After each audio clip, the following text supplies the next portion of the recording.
അരുൺ തോമസും ശ്രുതിയും തമ്മിലുള്ള ബന്ധത്തെപ്പറ്റി ചില സംശയങ്ങൾ പറയുന്ന രവി. ശ്രുതിയുടെ മുറിയിലേക്ക് വരുന്ന സുദീപ്. അയാൾ അവളെ ചോദ്യം ചെയ്യുന്നു.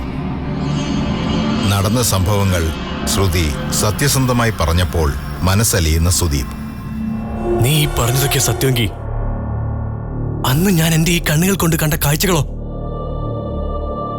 അയാൾ അവളെ എല്ലാവരുടെയും മുന്നിൽ വെച്ച് ഇത് ശ്രുതിയല്ല, ഇഷയാണെന്നും ഇവൾ തന്റെ കാമുകിയാണെന്നും പറയുന്നു. ഇനി തുറന്നു കാണുക.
നീ എന്താടാ?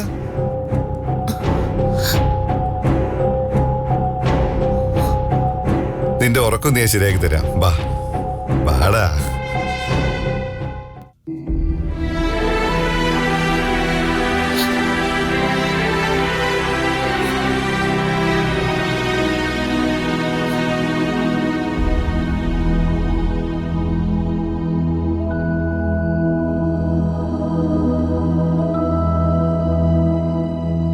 വല്ലപ്പോഴും അല്ലേ നിന്നെ എനിക്കിങ്ങനെ ഒന്ന് കിട്ടുന്നത്. ഇനി കല്യാണം കഴിഞ്ഞാൽ പിന്നെ തീരെ കിട്ടില്ല. നമുക്ക് ഒരുപാട് കാര്യങ്ങളുണ്ട് പറയാനും ആസ്വദിക്കാനും. കല്യാണം കഴിഞ്ഞാൽ ഞാൻ ഇവിടെ തന്നെ കാണില്ല രവിയേട്ടാ. അതല്ലടാ മോനെ, ഇതൊരു നൊസ്റ്റാൾജിക് ഫീലിംഗ് അല്ലേ? കുറെ നേരം കിടന്ന് കഴിഞ്ഞ കാലങ്ങൾ അയവിറക്കുമ്പോ മനസ്സിന് എന്താ ആശ്വാസമാണെന്നറിയാമോ? ഏട്ടനിപ്പോഴും ആ പഴമകളും കുട്ടിക്കാലവും നമ്മൾ കളിച്ച പാടവും പുഴയും ഇന്നും വേദനയോടെ ഓർക്കുന്നേ. A painful feeling. അത് ചേട്ടനൊരു എഴുത്തുകാരനായതുകൊണ്ടാ. സാഹിത്യകാരന്മാർക്ക് ഇങ്ങനെയൊക്കെ ചിന്തിക്കാൻ പറ്റൂ. ഇലക്ട്രോണിക് പാർട്സിനോട് കളിക്കുന്ന ഞങ്ങൾക്കിതൊന്നും ബാധിക്കില്ല. ഇനിയിപ്പോ നമ്മൾ ഇതുവരെ ജീവിച്ചു വന്നൊരു ജീവിതമല്ല അങ്ങോട്ട്. Marriage is A meaning full understanding എന്നല്ലേ പറയുന്നേ? ചേട്ടൻ ഈ സുരഭിയെ കണ്ടിട്ടുണ്ടോ അടുത്ത കാലത്തെങ്ങാനും? നമ്മുടെ സബിയുടെ ഒരു ഫ്രണ്ടിന്റെ കല്യാണത്തിന് കണ്ടതാ. ഈ സുരഭി ചേച്ചിക്ക് ഇങ്ങനൊരു അനീതി ഉണ്ടായിരുന്നോ? അല്ല, ഞാനത് ഓർക്കുന്നില്ല. നീ അന്ന് ചെറുതല്ലേടാ, മറന്നുപോയി കാണും. അവളുടെ ഹസ്ബൻഡ് ഗൾഫിലാ. പിന്നെ അവരെന്തിനാ ഇവിടെ വന്ന് നിൽക്കുന്നേ? ഇതിനേക്കാൾ കൂടുതൽ സൗകര്യങ്ങൾ നമ്മുടെ നാട്ടിലുണ്ടല്ലോ. ഇത് വളരെ സേഫ് ആയിട്ടുള്ളൊരു സ്ഥലമല്ലേ? സുരഭി ഇപ്പൊ നമ്മളെ വിളിച്ച് ചോദിക്കുമ്പോ പറ്റില്ല എന്ന് പറയാൻ പറ്റുമോ? കുറച്ചു ദിവസത്തേക്കല്ലേ. അവളുടെ വീട് പണി നടക്കുന്ന എവിടെയാ? സിറ്റിയിലാണോ? അവളുടെ പ്രോപ്പർട്ടി രവിച്ചേട്ടൻ കണ്ടിട്ടുണ്ടോ? അല്ല, വീട് പണി ഏത് സ്റ്റേജ് വരെ? നമ്മുടെ പ്രോപ്പർട്ടിയുടെ കാര്യങ്ങളൊന്നും തീരുമാനമായില്ലല്ലോ മോനെ. അതൊക്കെ ഒന്നുകൂടെ അരുൺ തോമസിനെ കണ്ട് ഫൈനലൈസ് ചെയ്യണ്ടേ? രവിയുടെ ശ്രുതിക്ക് ഈ അടുത്ത് ബന്ധുക്കൾ ആരെങ്കിലും ഉണ്ടോ? ഇതുവരെ ആരും ഇങ്ങോട്ട് തിരിഞ്ഞു നോക്കിയില്ലല്ലോ. എത്ര പേര് വന്നു ഇവിടെ? ഇടയ്ക്ക് വരാറുണ്ട്. നിനക്കെന്താ ഒരു സംശയം പോലെ? എന്റെ സംശയം, ഇന്നത്തെ കാലത്ത് ഗർഭിണിയായ ഒരു പെണ്ണിനെ ഇങ്ങനെ കണ്ണുടച്ച് പുറത്തുള്ളൂ.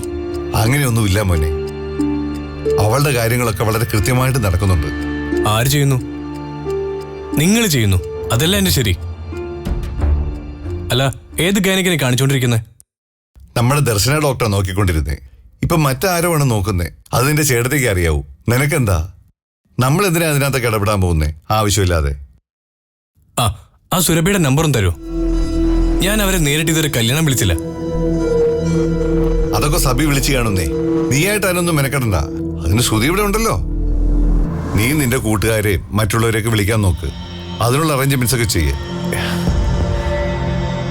ഈ സുരഭി US എവിടെയാ? ബോസ്റ്റണിലോ മറ്റോ? ബോസ്റ്റൽ? ഈ ലോസ് ഏഞ്ചൽസ് വരെ എനിക്ക് അടുത്ത സുഹൃത്തുക്കളൊക്കെ ഉണ്ട്. Very easy to connect. നീ എന്തിനാണ് ഇങ്ങനെ ടെൻഷൻ അടിക്കുന്നേ? ഒന്നാമതേ നിനക്ക് അവളെ വേണ്ടത്ര പരിചയമില്ല. പിന്നെ റിസ്ക് എടുത്ത് വിളിച്ചാൽ തന്നെ ഇത്രയും ദൂരം അവര് വരണമെന്നുണ്ടോ? അല്ല, നമ്മൾ ഇത്രയും റിസ്ക് എടുത്ത് ശ്രുതിയെ നോക്കുമ്പോ അവര് വരണ്ടല്ലേ? വരേണ്ടതാണ്. ഈ ശ്രുതിയുടെ ഭർത്താവിന്റെ മെയിൽ അഡ്രസ്സോ കോണ്ടാക്റ്റോ എന്തെങ്കിലും ഉണ്ടോ? അയാൾ ഷിപ്പിലാന്നല്ലേ പറഞ്ഞത്? എനിക്ക് ചില എൻക്വയറീസ് ഒക്കെ ഉണ്ടായിരുന്നു. ഇങ്ങനത്തെ ഒരാളുള്ളപ്പോ അതൊരു സപ്പോർട്ടല്ലേ? എന്താടാ, വല്ല ജോലിക്കാര്യം വല്ലതും ആണോ? ആ, ഒരു അറ്റംപ്റ്റ്. അവിടേക്കാവുമ്പോ ഇപ്പൊ കിട്ടുന്ന ശമ്പളത്തിന്റെ ഇരട്ടി കിട്ടും മറ്റ് ആനുകൂല്യങ്ങള്. റീച്ചേട്ടാ മെയിൽ ഐ ഡി ഒന്ന് തന്നാ മതി. അയ്യോ, ഞാനതങ്ങ് മറന്നുപോയി. ജയകൃഷ്ണൻ അറ്റ്... എന്തൊരു മറവിയായത്. ഞാനിവിടെ എഴുതി വെച്ചിട്ടുണ്ട്. നീ നിന്റെ കാര്യം നോക്കാൻ പറഞ്ഞില്ലേ? നമ്മുടെ ബന്ധുക്കാരെയല്ലേ, അവരെല്ലാം അച്ഛനും അമ്മയും സഭയും കൂടെ ചേർന്ന് വിളിക്കുന്നുണ്ട്. രവിയേട്ടനല്ലേ ഇപ്പൊ കുറച്ച് മറവി കൂടല്ല. കാര്യം എന്താണെന്ന് എനിക്ക് മനസ്സിലാവുന്നില്ല. ഞാൻ ആദ്യം രവിയേട്ടനോട് ചോദ്യം ചോദിച്ചിരുന്നു. എന്തുവാ? ശ്രുതിയുടെ പ്രോപ്പർട്ടി പോയിരുന്നോ, വീട് പണി എവിടെയും വരെ ആയെന്ന്. അപ്പൊ രവിയേട്ടൻ വിഷയം മാറ്റി അത് എന്റെ പ്രോപ്പർട്ടി ആക്കി സംസാരിച്ചു. അപ്പോ അവക്കങ്ങനെ ഒരു പ്രോപ്പർട്ടി ഒന്നും ഇല്ല അല്ലേ? നീ എന്താടാ ഇങ്ങനെ CBI ചോദ്യം ചെയ്യുന്ന പോലെ ചോദിക്കുന്നേ? രവിയേട്ടന് ഞാൻ എന്തിനും ചോദ്യം ചെയ്യണം? ഞാൻ കരുതിയത് അവളുടെ പ്രോപ്പർട്ടി ഒന്ന് കാണാന്ന് വെച്ചാ. ഈ അരുൺ തോമസ് തന്നെയാണ് അവളുടെ കോൺട്രാക്ടർ. ഞാൻ അതിലൊന്നും ഇതുവരെ ഇടപെട്ടിട്ടില്ല എന്റെ പൊടിമോനെ. ആണെന്ന് തോന്നുന്നു. പിന്നെ നാളെ രാവിലെ ഓഡിറ്റോറിയം വരെ ഒന്ന് പോകണം. അതിന്റെ കാര്യങ്ങളൊക്കെ ഒന്ന് അറേഞ്ച് ചെയ്ത് വെക്കണം. പിന്നെ നിന്റെ ഫ്രണ്ട്സിനും എല്ലാവരും വരുന്നതല്ലേ, അവർക്കവിടെ താമസിക്കാൻ പറ്റുമെന്ന് അറിയണം. പിന്നെ ബാച്ചിലേഴ്സ് പാർട്ടി അവിടെ നടത്താനുള്ള സൗകര്യം ഉണ്ടെന്ന് നോക്കണം. ശ്രുതിക്ക് എത്ര മാസമായിട്ടുണ്ടാവും ഇപ്പോ? എന്റെ പൊന്നുമോനെ, നീ വേറെ എന്തെങ്കിലും ഒന്ന് ചോദിക്കേ, വിഷയം വിട്. ജയസുധ പിണങ്ങിപ്പോയത് സൗന്ദര്യക്കുറവോ മറ്റു ബുദ്ധിമുട്ടോ കൊണ്ടല്ല, ശ്രുതിയുടെ ഈ ഇൻഡിഫറന്റ് ആയിട്ടുള്ള സ്വഭാവം കൊണ്ടാ. ഒരു സ്നേഹമില്ലാത്തോളാന്ന് തോന്നുന്നു അല്ലേ? ജയസുധയുടെ അമ്മ പറഞ്ഞാലും ചില വാസ്തവങ്ങളുണ്ട്. എനിക്കതിനെ കുറിച്ചൊന്നും അറിയില്ല. ഞാനതിൽ ഇടപെടാറുമില്ല. അവള് പിണങ്ങി പോകുന്നു പതിവാ. നാളെ രാവിലെ നോക്കുമ്പോൾ ഇവിടെ നിൽക്കുന്നതാണ്. വാ, നമുക്ക് കിടക്കാം. ലൈറ്റ് ഓഫ് ചെയ്ത് കിടക്കടാ, വാ.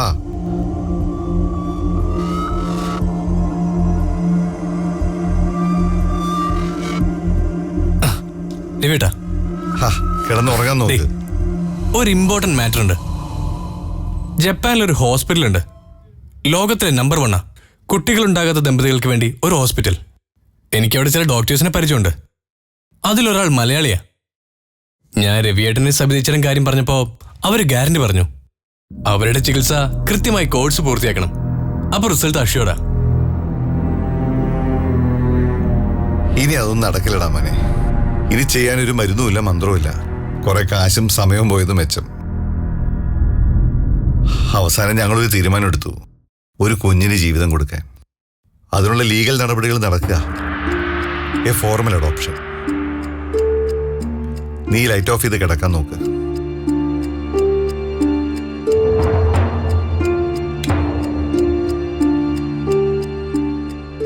ആ സർ, ഗുഡ് മോർണിംഗ്. ഞാൻ ഇറങ്ങാ. ആ ഫയലൊക്കെ അവിടെ വെച്ചിട്ടുണ്ട്. ആ, വണ്ടി അയച്ചിട്ടുണ്ടല്ലേ? ഓക്കെ, അത് ഞാൻ വന്നിട്ട് പറയാം. ഓക്കെ സർ, ശരി.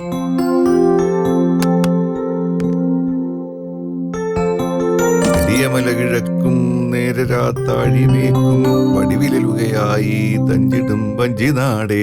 സബിയേ, അടിയനിതറിയിക്കാമഭികാഞ്ചിക്കു നീയേ. രവി ഓഫീസിലേക്ക് പോയിക്കോട്ടോ. ഞാനേ പൊടിമോന്റെ കൂടെ ജയസുധര വീട് വരെ ഒന്ന് പോയിട്ട് കോളേജിലേക്ക് പോയിക്കോളാം. അതെന്തിനാ? അവനെന്താ ഇറങ്ങി നിൽക്കുക. അവളിന്നലെ വഴക്കിട്ട് പോയതല്ലേ, ചിലപ്പോ കോംപ്രമൈസ് ചെയ്യാനായിരിക്കും. കോളേജിൽ പോകാൻ ലേറ്റാവില്ലേ? ഞാനവനെ വിട്ടേക്കാം. സബി അയ്യോ, അത് വേണ്ട. അവൻ പറയുന്ന ഞാൻ തന്നെ ചെല്ലണമെന്നാ. പ്രശ്നം രൂക്ഷമായിരിക്കും. എന്റെ വണ്ടി അവനോട് എടുത്തോളാൻ പറ. അവൻ ബുള്ളറ്റ് എടുത്തോളാന്ന്. എന്നാ പിന്നെ ഞാൻ സുധിയെ വിട്ടിട്ട് ആഫീസിൽ പൊക്കോളാം. അവളെ വിടേണ്ട കാര്യമില്ല. അവക്കിതേ ഇപ്പൊ വണ്ടി വരും. അപ്പൊ ഞാൻ ഒറ്റയ്ക്കായി. ഞാൻ വല്ല ലൈൻ ബസ്സും പിടിച്ചു പോക്കോളാം. ഡീസൽ കാശ് ലാഭമുണ്ടല്ലോ.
ഒടിമോനെ, ശ്രുതിമോക്ക് പോകാനുള്ള വണ്ടിയാ.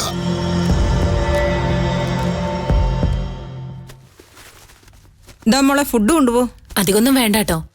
അരുൺ സാറിന്റെ മമ്മി ഫുഡ് ആരുടെയെങ്കിലും കയ്യിൽ കൊടുത്തു വിടും. അത് കഴിച്ചില്ലെങ്കിൽ വലിയ പ്രശ്നം. മോളെ, ഈ ഇറച്ചി സാധനങ്ങളൊന്നും അധികം കഴിക്കില്ലേ. വെറുതെ അസുഖം ഉണ്ടാക്കി വെക്കണ്ട. ഞാൻ ഒരുപാടൊന്നും കഴിക്കില്ലമ്മേ. ഇറങ്ങട്ടെ. ഇതില് കൂമ്പുതോരനൊക്കെ വെച്ചിട്ടുണ്ടേ. ഇനി പ്രസവം വരെ ആഹാരം ശ്രുതി ഇറങ്ങിയില്ലേ? ദേ വണ്ടി വന്ന് എടുക്കുക. ഞാൻ പൊടിമോനെയും കൊണ്ട് ജയസുധയുടെ വീട്ടിലേക്ക് പോവാ. എന്നെയും കൂട്ടി ചെല്ലണമെന്ന് അവന് നിർബന്ധം.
ഇറങ്ങ. ആ പൊടിമോനെ, ശ്രുതി ആ വണ്ടി പോയിക്കോളും. നമുക്ക് പോവാം. സുധീഷ് സാറേ, ഞാൻ ഓഫീസിൽ പോകാൻ ഇറങ്ങിയതാ. സാറിന്റെ ബിൽഡിങ്ങിന്റെ അസൈൻമെന്റ് എനിക്കാണെന്ന് അറിയാലോ അല്ലേ? നാളെയോ മറ്റന്നാളോ ഓഫീസ് വരെ ഒന്ന് വരേണ്ടി വരും. അപ്പോയിന്റ്മെന്റ് ടൈം പറയാം. പ്രോപ്പർട്ടി കണ്ടിട്ട് തിരിച്ചു വന്നാൽ ഉടനെ ഒരു എഗ്രിമെന്റ് സൈൻ ചെയ്യേണ്ടി വരും. ബഡ്ജറ്റ് സാറിന് കൂടെ ഇഷ്ടാവണല്ലോ. ശരിയെന്നാ, നമുക്ക് ഓഫീസിൽ വരുമ്പോ കാണാം. ശരി.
ജയസുധയല്ലേ അത്? ആ, നീ അങ്ങോട്ട് ചെല്ല്. അരമണിക്കൂറേ ഉള്ളൂ. എനിക്ക് കോളേജിൽ കയറേണ്ടതാ. അതിനു മുമ്പ് നിന്റെ പിണക്കം മാറ്റിക്കോ. അതെ, പ്രതീക്ഷിച്ചിരിക്കുകയായിരുന്നു. ഒരാള് കിടക്കുന്ന കണ്ടില്ലേ? കണ്ണും തുറന്നിട്ടില്ല, വായും തുറന്നിട്ടില്ല. അതൊക്കെ തീർക്കാനല്ലേ ഞങ്ങൾ ഇങ്ങ് എത്തിയത്. അമ്മാവനോട് പോയി ഇന്ന് ഡ്യൂട്ടിയിലാണോ? ഇന്ന് ഓഫാ. കുറച്ച് സാധനങ്ങൾ വാങ്ങാൻ മാർക്കറ്റിലേക്ക് പോയതാ. വാ, കേറി വാ. ഞാനങ്ങോട്ട് ചെല്ല് ചെല്ല്, മോൻ ചെല്ല്. ആ,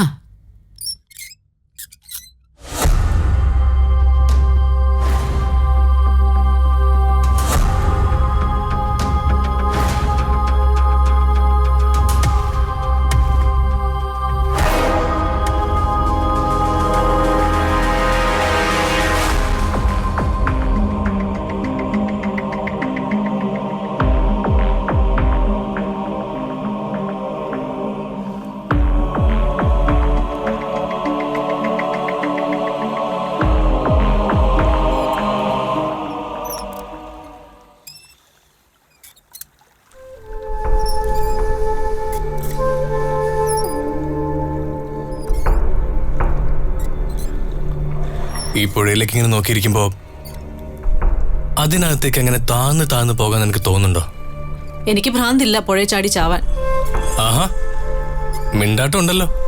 ഞാൻ ഊമയും ബെതിരിയൊന്നും അല്ല. ഓ, അല്ല, വിഷം തെളിച്ച കുക്കുമ്പറായിരിക്കുമല്ലോ ഇത്. കണ്ണ് ഫ്യൂസാവും.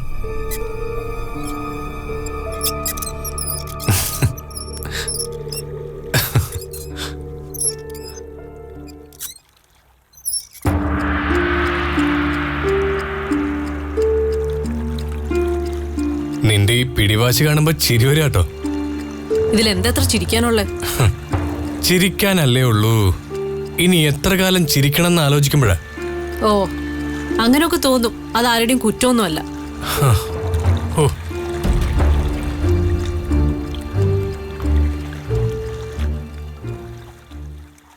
തന്റെ പരാതി ഞാൻ തനിക്ക് കൈ നിറയെ സമ്മാനങ്ങൾ തന്നത് കുറഞ്ഞുപോയി. എനിക്ക് തന്നത് കുറഞ്ഞു പോയിന്നല്ല, മറ്റൊരുത്തിക്ക് ഗിഫ്റ്റ് വാങ്ങിച്ചു കൊടുക്കുമ്പോ കുറച്ച് മര്യാദയൊക്കെ വേണം. പ്രസവിക്കാൻ വന്നു നിൽക്കുന്ന സ്ത്രീക്ക് കൊടുക്കുന്ന ഒരു ഗിഫ്റ്റ് ആ കുഞ്ഞിനുള്ളതാ. അത് എവിടെയായാലും കൊടുക്കണം. ആ പെൺകുട്ടി ആഗ്രഹിച്ചിട്ടും ചോദിച്ചിട്ടൊന്നുമല്ലോ. അത് എന്റെ മര്യാദ. ആ മര്യാദയും എന്റെ മര്യാദയും കൂടെ ചേരില്ല. അതുകൊണ്ടല്ല ഇട്ടെറിഞ്ഞിട്ട് ഞാനിങ്ങ് പോകുന്നത്. ആ, ഇട്ടെറിഞ്ഞു പോന്നിട്ടും ഇടിച്ചു കയറി വന്നതേ എന്റെ മര്യാദ. എനിക്ക് ഇത്രയും മര്യാദയും വിവരമൊക്കെ ഉള്ളൂ.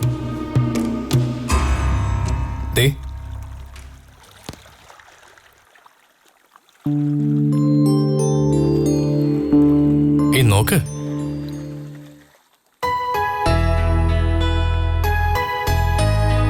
അയ്യോ, ഇതൊക്കെ എപ്പോ മേടിച്ചു? ഇതൊക്കെ മേടിക്കാൻ പോകുമ്പോ എന്നെ കൂടെ കൊണ്ടുപോണ്ടേ? ഇഷ്ടപ്പെട്ടോ? പിന്നെ കൊള്ളാം. സോറി സുധീപേട്ടാ. നോക്ക്. ആ ശ്രുതി അവിടെ നിർത്തിയിരിക്കുന്നോണ്ടല്ലേ നമ്മുടെ സ്വാതന്ത്ര്യമൊക്കെ പോയത്. സബിയച്ചോട് റിവേട്ടിനോടൊക്കെ ഞാൻ പറഞ്ഞതാ കല്യാണത്തിന് മുമ്പ് അവളെ അവിടെ നിന്ന് മാറ്റി താമസിപ്പിക്കണമെന്ന്. സുധീപേട്ടന് അവർക്ക് സപ്പോർട്ട് ആയതുകൊണ്ട് അവർക്കൊരു ബലം. എല്ലാരും കൂടി നിർബന്ധിച്ചോണ്ടല്ലേ. പിന്നെ അതിപ്പോ വേണ്ടായിരുന്നു എനിക്കും തോന്നുന്നു. സത്യമായിട്ടും അതെന്താ ഇപ്പൊ അങ്ങനെ തോന്നാൻ? കല്യാണം കഴിഞ്ഞാ പിന്നെ നമുക്ക് നമ്മുടെ സ്വകാര്യതൊക്കെ വേണ്ടേ? ആലോചിച്ചപ്പോ അതാ നല്ലതെന്ന് തോന്നി. മരുമാനെ, അല്ല പൊടിമാനെ, ഞാനും സബിത എടുത്തിട്ടുണ്ട്. ആ നന്നായി. ഞാനിത് അമ്മയെ കൊണ്ട് കാണിച്ചിട്ടോ.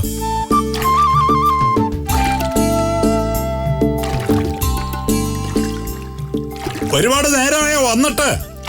ആ, ഞങ്ങൾ കുറച്ചേരെ വന്നിട്ട്. വല്ലതും കൊണ്ടുവന്നിട്ടുണ്ടോ? അമ്മാവൻ വാ. അല്ല, പാലത്തിന് വല്ല സാധ്യതയുണ്ടോ ഇവിടെ? ഓ ഇല്ല, ചുറ്റോട് ചുറ്റും റോഡല്ലയോ. അല്ല, ഇവിടുത്തെ കല്യാണത്തിന്റെ അറേഞ്ച്മെന്റ് എന്താ? അതൊക്കെ ആയിക്കൊണ്ടിരിക്കുക. അതിനുവേണ്ടി അല്ലയോ ഈ ഓട്ടം. കാലത്തെ തുടങ്ങിയതാ. കൊടുകൈ അപ്പ.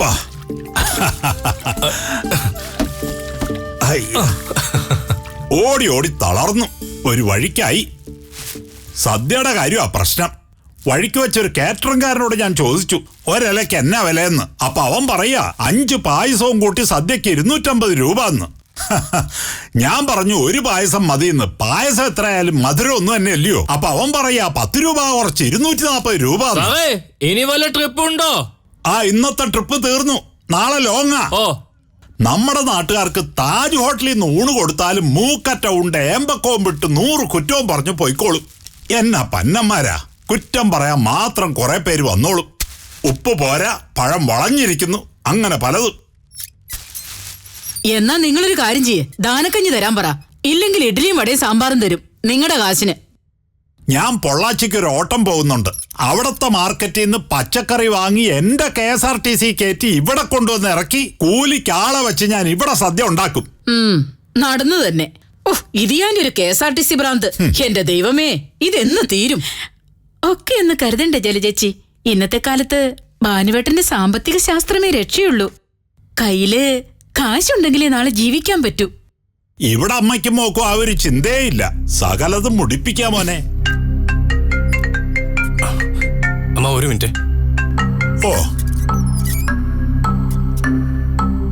സെറിൽ, എന്തെങ്കിലും പ്രശ്നമുണ്ടോ?